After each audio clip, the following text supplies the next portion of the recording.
published 2003 EDT, the 16th of September 2017, updated 2003 EDT, the 16th of September 2017. It was all going so well. We set off for our mini break in Devon in high spirits, the puppies in the back. We finally got to Dartmoor at 9:30 p.m. It was pouring with rain and misty. I felt optimistic. The hotel was really a pub, and we were shown to our room, a double four-poster bed, a bathroom. It was fine, though we were told, Fawlty Towers fashion, the restaurant does actually close at 9 p.m.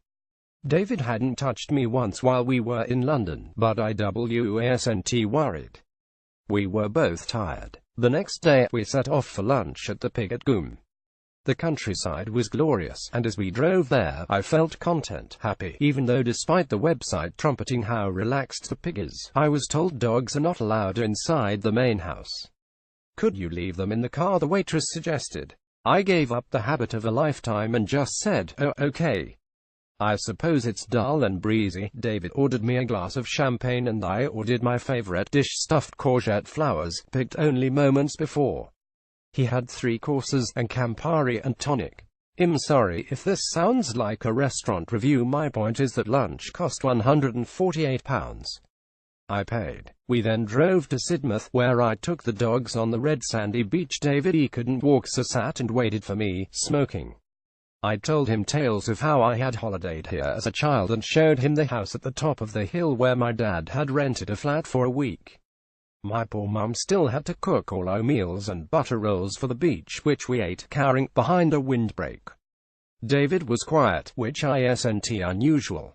But he didn't laugh or hug me. I tried my best, lying on the bed in my knickers, but to no avail. That night, the dogs clambered onto the bed as usual.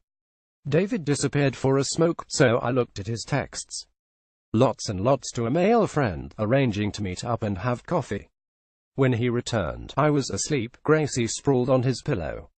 I can't even get into a bed, he shouted. He banged around, waking me up, and put his pillow on the sofa. Why don't you just laugh about it? I said. You moan and pine for me, yet when you have me and the puppies, you are like mime artist mute. Why not just get her a biscuit? Didn't let it bother me. I just didn't care, and went straight to sleep. When we checked out the next day, it turned out the price for 3 nights wasn't £295, as stated on Booking.com. As there were 2 people in the room, they charged me double. You are not really worth an extra £100 a night, I told David. He thought I was joking. The next day, I dropped him in Exeter so he could catch the train back to London. No sooner had I pulled away, than he was sending me texts, saying he was on the train, that it was all fine his end and that I must text him when I get home safely. See why he's morose and silent when he is actually by my side. I puzzled over this, then dismissed the thought. I'd been enchanted by Devon and started to think about moving there. I got home 8 hours later.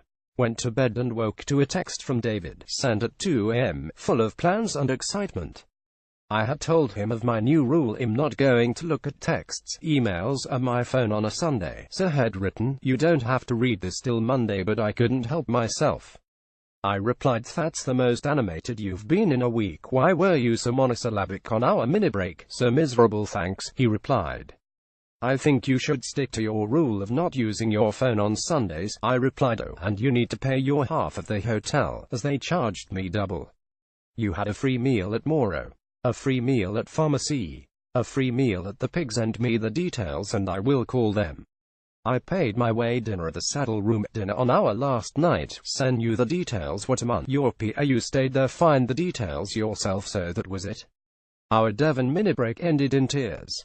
My mum and dad never rode over the bill. It wasn't my fault, was it? Illustration: B. Murphy.